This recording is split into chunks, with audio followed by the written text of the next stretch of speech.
कैसे हैं आप सब लोग। उम्मीद करता हूँ बहुत अच्छे होंगे, बहुत ज़्यादा एक्साइटेड होंगे, क्योंकि हमारी जो ट्राइंगल जो हमारा चैप्टर चल रहा है उसका नेक्स्ट पार्ट में लेके आ चुका हूँ। टाइप नंबर जो आपका 6 है, सॉरी पार्ट नंबर आपका 6 है। तो आज हम लोग डिस्कस जो करने जा रहे हैं वो हम अर्थोसेंटर यानी कि लंब केंद्र को डिस्कस करेंगे। ट्राइंगल का हमारा ये जो टाइप नंबर है वो आपका 16 है, यानी कि 16 नंबर है, और हमारा जो वीडियो का पार्ट है वो आपका 6 नंबर का है। तो हम अर्थो सेंटर को जानेंगे कि आखिर अर्थो सेंटर होता क्या है। ठीक है, अर्थो सेंटर के बारे में थोड़ी सी चीज़ें हम लोग डिस्कस करते हुए चलते हैं। भाई जैसे कि ये हमारा ट्राइंगल है, मैं लास्ट में आपको बता चुका हूँ, और इसका नाम ए है, ये आपका बी है और ये आपका सी है। हमें क्या है कि हर एक पॉइंट से, हर एक बिंदु से, हर एक एंगल से, हमने लास्ट में क्या किया था कि हमने इसके लिए एंगल का हाफ किया था, हमने एंगल का हाफ किया था। ठीक है, लेकिन हमें यहाँ पे एंगल का हाफ नहीं करना, हमें क्या करना है कि हमें इस वाली मतलब पॉइंट ए से बीसी पर हमें एक लंब डालना है। क्या इसका परपेंडिकुलर करना है, लंब डालना है। बी से आपको ए सी पे डालना है, और सी से आपको ये ए बी पे आपके लिए लंब डालना है। ठीक, जिस पॉइंट पे तीनों चीजें, तीनों बिंदु मिल रहे हैं, इसका नाम क्या हो जाएगा आपका ओ। ओ क्या है, लंब केंद्र है, अर्थो सेंटर है। ठीक है, तो जो ए से यहां तक गया वो आपका था डी, ये हमने इसका नाम ई दे दिया और इसके लिए नाम हमने एफ दे दिया। ठीक, चलो सबसे पहले हम एक चीज डिस्कस करते हैं। पहली चीज हम आपको बता दें कि जो भुजाएं होंगी a b plus b c और प्लस सी ए, अगर ऐसी कंडीशन होगी तो इन जो भुजाओं का जो योग होगा वो ग्रेटर देन होगा किसका, लंब केंद्रों की जो लंब है इनके इनसे। ठीक, तो हमारा पहला लंब कौन सा, एडी है प्लस बी और प्लस सी एफ। कि लंबों को जो भुजाओं का जो योग होगा, त्रिभुज के भुजाओं का जो योग होगा वो लंबों के योग के बड़ा होगा। ठीक, पहली चीज हमें ये चीज ध्यान रखनी होगी, लंब केंद्र में अर्थो सेंटर जहां नाम लिखा हो, और इसको डोनेट किससे करते हैं हम लोग, ओ से इसको डोनेट करते हैं। ठीक, हाँ जी, वीडियो क्लियर तो हो रही है आपके लिए, कोई दिक्कत नहीं है। चलिए चलते हैं। अब अगली चीज मैं आपको यहाँ पे सेकेंडरी एक पॉइंट और बताता हूँ। अगर ऐसा केस बन रहा है और ऐसे केस में आपके लिए एंगल ए आपको दे रखा है और एंगल बी ओ सी आपसे अगर पूछेगा तो आपको क्या करना पड़ेगा। हो सकता है कि आपको एंगल बी ओ सी आपसे फाइंड करवा, तो क्या करना होगा आपको। और मोस्टली ये क्वेश्चन पूछा जाता है लंब केंद्र की जब बात होती है, अर्थो सेंटर की बात जब क्वेश्चन पेपर में होती है, तो इस टाइप का क्वेश्चन आपको देखने को मिलता है, और आपसे एंगल बी ओ सी भी पूछते हैं, और जब पेपर को थोड़ा मॉडिफाई करते हैं तो आपके लिए एंगल ए भी पूछ लेते हैं कि आपका एंगल क्या होगा, और वहां पर आपके लिए ये एंगल बी ओ सी या फिर ये सी ओ ए ऐसा दे रखा होगा। ठीक है, कोई ना कोई एक एंगल की वैल्यू आपके लिए दे रखी होगी, और कि हो सकता है इसको पूछ ले, बी को पूछ ले, सी को पूछ ले, या इसी चीज को ये लोग डिस्कस करवा ले, पूछवा ले आपसे कि आखिर निकलना क्या है। सबसे पहले हम बात करते हैं कि एंगल बी ओ सी कैसे निकलेगा। ठीक है, तो बी ओ सी में हमें क्या करना पड़ेगा, कुछ खास नहीं करना पड़ेगा। त्रिभुज के तीनों कोणों का 180 अंश होता है, बस इतना ध्यान रखना पड़ेगा। और उसके बाद 180 में से हमें एंगल जो ए है उसके लिए माइनस कर देना होगा। बस भाई कोई दिक्कत नहीं। अगर आपसे एंगल ए पूछ लेगा, अगर आपसे एंगल उसमें ए पूछ लिया तो क्या कर दिया आपने, 180 में से एंगल बी ओ सी माइनस आप कर देंगे। दो चीजों को समझिए, यही शॉर्ट ट्रिक है, इसी को फॉर्मूला कह लो, इसी को शॉर्ट ट्रिक कह लो, इसको आप जो मर्जी वो आप कह सकते हो आपकी भाषा में। बस समझना जरूरी है कि हमें अर्थो सेंटर में क्या करना पड़ेगा। अर्थो सेंटर से हमने हर एक पॉइंट से क्या डाला, लंब डाला है, सामने वाली भुजा पे लंब डाला। हिंदी में समझ रहे कि हमने क्या किया, सामने वाली भुजा पे लंब डाला। ए से बी सी पे डाला, बी से हमने ए सी पे लंब डाला, और आपको सी से ए बी पे लंब डाला। तीनों पॉइंट जो लंब डाला है, तीनों लंब जिस पॉइंट पे मिल रहे हैं, जिस पे इनकी मुलाकात हो रही है, उसके लिए हमने नाम क्या दे दिया, ओ नाम दे दिया है। जब ओ नाम दिया, फिर सबसे और दूसरी चीज हम लोग जानते हैं कि ए बी, बी सी और सी ए, इन तीनों का जो योग होगा वो बड़ा होगा, किससे बड़ा होगा, इनके लंबों के योग से। बी ए डी और सी एफ, अगर इनका ऐसा कुछ दे रखा होगा तभी ये किसके, इसके ग्रेटर देन होता है, मतलब बड़ा होता है इससे। ठीक, तो दो चीज़ें हमने लंब केंद्र में डिस्कस की, और बस आपका देखा जाए तो लंब केंद्र तो वैसे हो गया है, लेकिन फिर भी हम ऐसे आपको यकीन नहीं होगा, मतलब मैं इस पर क्वेश्चन भी कराता हूँ आपको, सीधी सी बात समझिए। क्वेश्चन अभी बस क्वेश्चन लेकर आता हूँ, एक मिनट रुकिए। क्वेश्चन मैंने आपको यहाँ पे लिख दिया है। क्वेश्चन हमारे कह रहा है कि त्रिभुज एबीसी में एंगल बीओसी। सबसे पहले मैं एक ट्राइंगल बनाता हूँ, ये रहा आपका एबीसी, कि इसमें कह रहा है बीओसी क्या है, 130 है यदि ओ लंब केंद्र है। इन्होंने सीधा सीधा बोल दिया कि ओ जो है वो आपका लंब केंद्र है, ठीक। ये रहा, ये वो क्या है आपका लंब केंद्र है। कह रहे तो ए का मान बताओ, इसका इसका इन्होंने मान पूछा। तो मैंने इससे पहले आपसे डिस्कस किया था कि हम लोग इसका मान कैसे निकालेंगे। बीओसी इन्होंने ये 130 दे रखा है, ठीक है। बीओसी कितना दे रखा है इन्होंने, 130 दे रखा है। तो एंगल ये हमें क्या करना होगा, बस 180 में से इसके लिए माइनस करना होगा। कितना आ गया आपके ये 50 डिग्री, आपका आंसर निकल के आ गया। सिंपली हो गया सॉल्व। मुझे नहीं लग रहा कि कोई भी ज़्यादा दिक्कत वाली बात है। बस करना क्या है हमें कि चीज़ों को समझना है। अगर हमें चीज़ें समझ में अच्छे से आ जाएंगी तो हमें किसी भी टाइप का कैसा भी क्वेश्चन बनता है हमको कोई भी प्रॉब्लम नहीं होने वाली है। होता है बहुत सारी जगह देखा होगा कि लोग बताते हैं कोई दिक्कत नहीं, लेकिन अधूरा बता के छोड़ देते हैं, समझ में नहीं आता कि क्यों। या तो आप पूरी तरह से आओ, नहीं आ रहे तो फिर कोई बात नहीं, आधी चीज़ें बता दी, आधी चीज़ें बता के छोड़ दी। चलो फिलहाल उनका मैटर वो लोग जाने। फिलहाल हमें ये है कि लंब केंद्र तक हम पहुंच गए। हमारा टाइप नंबर जो था वो 16 कंप्लीट हो गया। त्रिभुज का एक एक पार्ट छोटे से छोटा बड़े से बड़ा मैं आपके लिए करा करूँगा। और अब हम आते हैं टाइप नंबर 17 पे यानी 17 पे, ठीक। उसके लिए मैं लिखता हूँ, 1 मिनट का वेट कीजिए। नेक्स्ट जो हमारा क्वेश्चन लिखा हुआ है, 1 मिनट इसको थोड़ा सेट करूँ, पूरा बोर्ड पे आना चाहिए ना। हाँ जी, अब ठीक है। तो क्वेश्चन हमारा है टाइप नंबर 17 का। मैंने डायरेक्ट इसके लिए क्वेश्चन लिखा है क्योंकि मैं क्वेश्चन के माध्यम से आपके लिए ये चीज़ क्लियर कर दूंगा।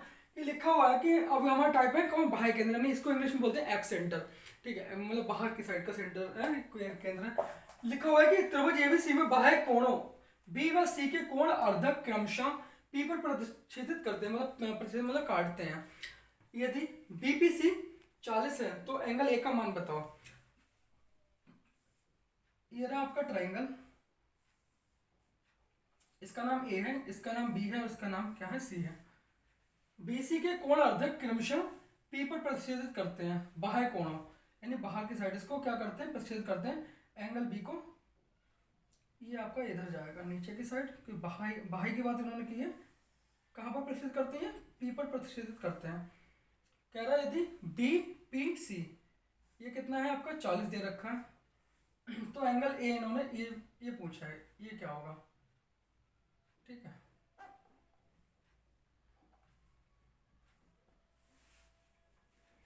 समझ में आ गया। तो ऐसे केस में आपको क्या करना है, अभी तक हमने इन सेंटर पढ़ा, अंदर का कोण पूछा था इन्होंने, इन सेंटर पूछा था, ऑर्थो सेंटर हो गया, ठीक है। तो अब हम बात कर रहे हैं बाह्य यानी एक्स सेंटर की, बाह्य केंद्र की। तो बाह्य केंद्र उन्होंने दे रखा है, हमसे ए पूछा है। तो ऐसे में हमें क्या करना है, सबसे पहले मैं आपको बता दूं, बस एक चीज को हमें याद रखना होगा, ज्यादा कुछ नहीं है। बीपीसी जो बाह्य कोण होता है वो क्या होता है, 90 माइनस एंगल ए होता है, इतना ध्यान रखना है। मतलब जो ये होता है वो 90 माइनस एंगल ए होता है, ठीक है। इस चीज को हम लोग ध्यान रखेंगे और बिल्कुल भी कंफ्यूज होने वाली बात नहीं। बट हम तो पूछा क्या, इन्होंने एंगल ए पूछा यहाँ पे, तो क्या करना होगा, 19 माइनस ये बीपीसी दे रखा है 40 है।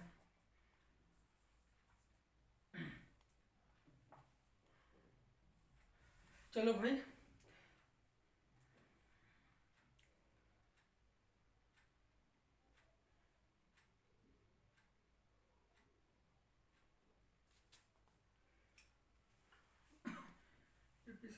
नहीं, सॉरी, एक मिस्टेक हुई है।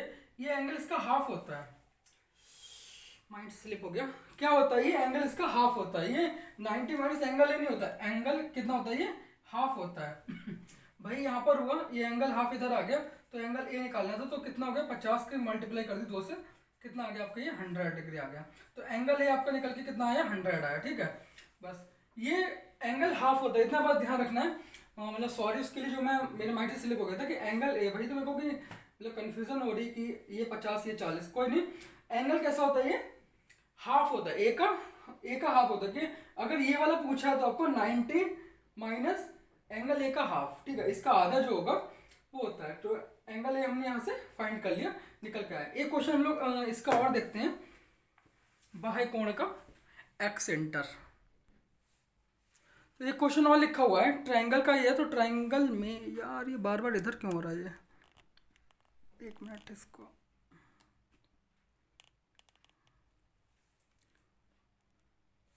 हाँ जी अब ठीक है। तो लिखा हुआ है हमारा क्वेश्चन की एबीसी, एक ट्रायंगल है एबीसी, ए बी और सी। कह रहा है ए बी इसमें 5 है, बी सी आपका 6 है और ए सी 7 है।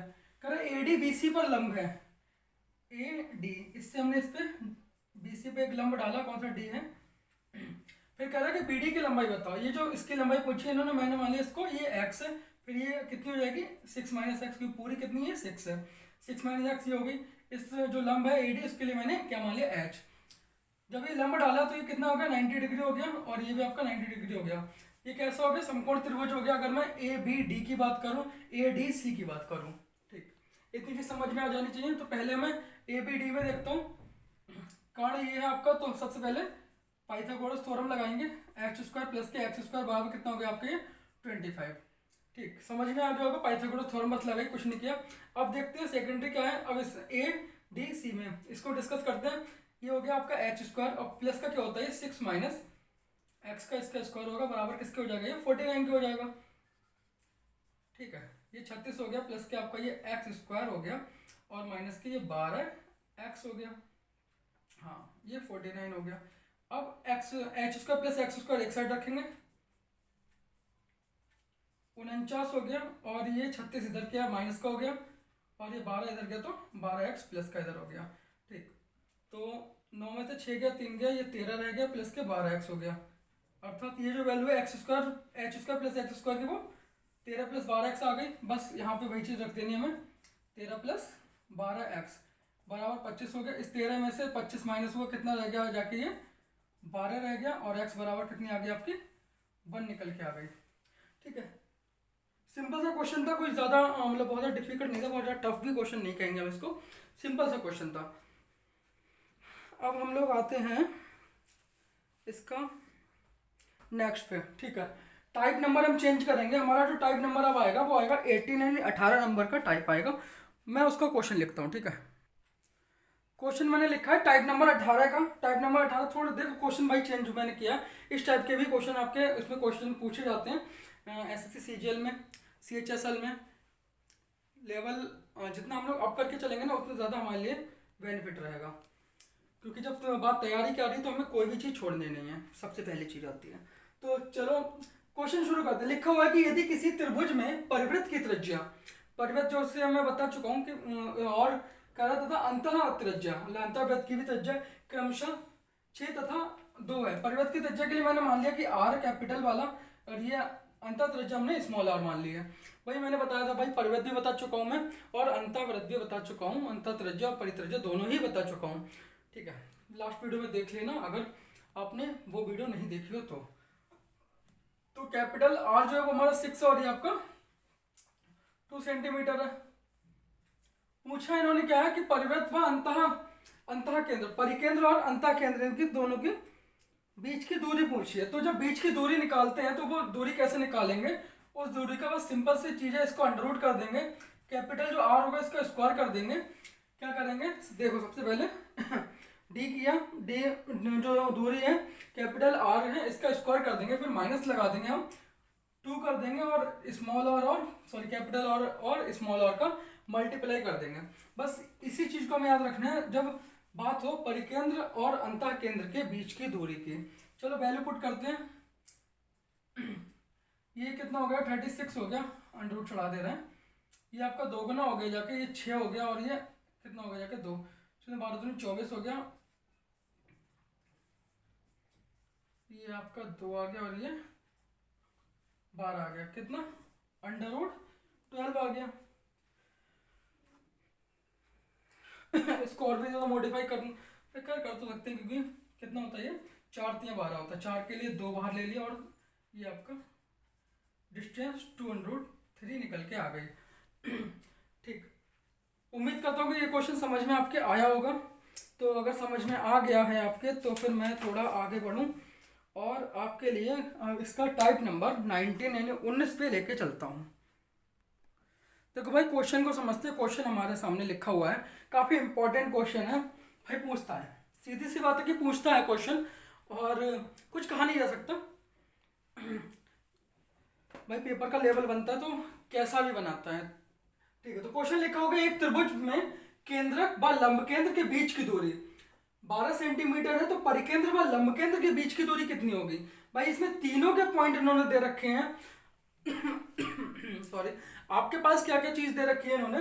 सबसे पहले केंद्रक दे रखा है, लंब केंद्र भी है, परिकेंद्र भी है, तीनों चीजें हैं आपके पास। तो सबसे पहले मैं आपको एक लाइन के माध्यम से बता दूं कि एक ये लाइन है, इस पे 3 पॉइंट हैं, 1 2 3। ये तीनों कैसी है, संरेखीय हैं, एक ही लाइन में है। सबसे पहला आपका क्या है, ये आपका O है, ये आपका G है और ये आपका C है। ठीक है, O है, G है और आपका ये क्या है, C है। ये आपका ऑर्थो सेंटर है, यानी कि हिंदी में क्या बोलेंगे हम इसको, लंब केंद्र। और ये आपका क्या है, केंद्रक, सेंट्रॉइड है ये। और ये आपका क्या है, ये है आपका परिकेंद्र। ठीक है सेंटर। ठीक है, अब हमें इतनी सी चीज पता लग गई। अब हमारे पास देखो तीनों चीजें हैं। क्या है, इन्होंने केंद्रक व लंब केंद्र के बीच की दूरी 12 है। केंद्रक व लंब केंद्र यानी इसके और इसके बीच की दूरी कितनी दे रखी है इन्होंने, ये 12 सेंटीमीटर। अगर हम इस टाइम हम इस चीज को स्किप कर रहे हैं, क्योंकि अभी हम आपको समझाते हैं, अभी हम क्वेश्चन पर नहीं आते हैं। अगर किसी भी कंडीशन में ये तीनों चीजें संरेखीय हैं, लंब केंद्र, केंद्रक, परिकेंद्र, तीनों एक ही लाइन में संकेंद्रीय हैं। ठीक है, एक ही लाइन में है, संरेखीय हैं एक ही लाइन में। तो हमें क्या करना होगा, बस इस जो ये पार्ट है ना, लंब केंद्र और केंद्रक और केंद्रक और परिकेंद्र, ये इसके लिए 2:1 के रेशियो में डिवाइड करता है। ये चीज हमें ध्यान रखनी पड़ेगी। क्या, ये 2:1 के रेशियो में डिवाइड करता है। अर्थात OG रेशियो GC जो होता है वो 2:1 होता है। ठीक है, इतनी सी चीज आपको समझनी पड़ेगी, और यही बिल्कुल घोर सत्य है, इसको मानना पड़ेगा आपको, क्योंकि इसके माध्यम से बड़ा आसानी से क्वेश्चन को निकाल सकते हैं। अब हम क्वेश्चन पे आते समझते हैं। भाई बीच की दूरी केंद्र को लंब केंद्र कितनी दे रखी है, 12 सेंटीमीटर। यानी ये जो है ना, ये 12 दे रखी है। पूछिए आपसे क्या है, परिकेंद्र और लंब केंद्र की, परिकेंद्र और देखो परिकेंद्र और लंब केंद्र की इन्होंने दूरी पूछ ली है भाई आपसे। अगर ये चीज 12 दे रखी है, यानी कि हम 2 के इस जो यहाँ पे इस चीज को इसके रिलेट मत करो। ये जो 2 है ना, जो हमने बताया कि 2:1, अगर इस 2 के इक्वल में मैं इस 12 का रखूंगा तो 1 की वैल्यू आपके पास कितनी आ गई, 6 आ गई। 1 की वैल्यू आपके पास कितनी आ गई जाके, 6।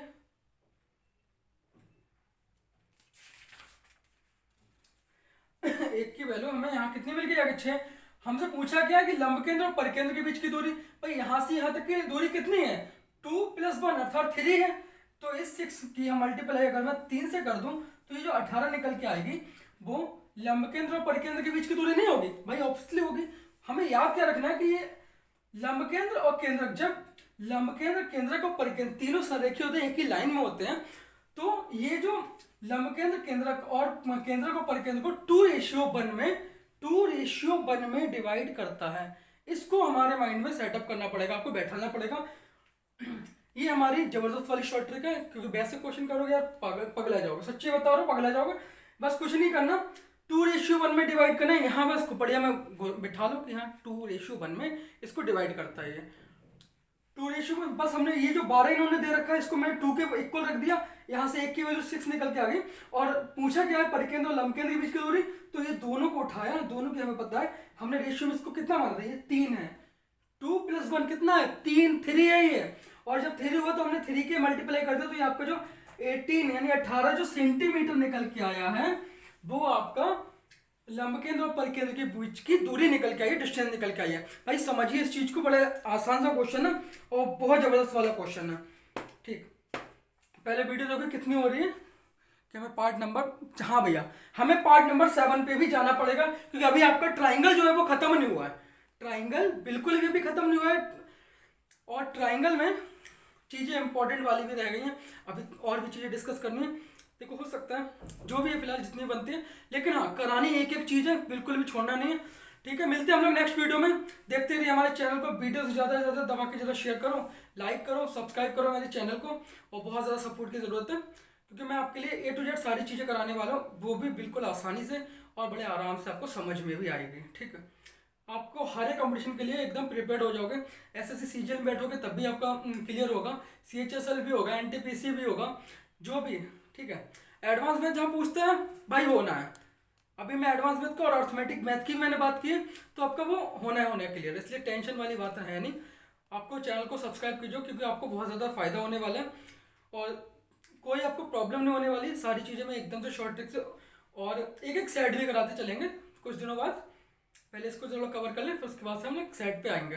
ठीक है, तो देखते रहिए हमारे चैनल को, वीडियो को करो जरा दबा के यार, दबा के जरा शेयर करो, सब्सक्राइब करो चैनल को, बहुत ज़्यादा सपोर्ट की ज़रूरत है। ठीक, okay, thank you everyone. If you like the video, please click on the like button, write a comment, and subscribe to my channel.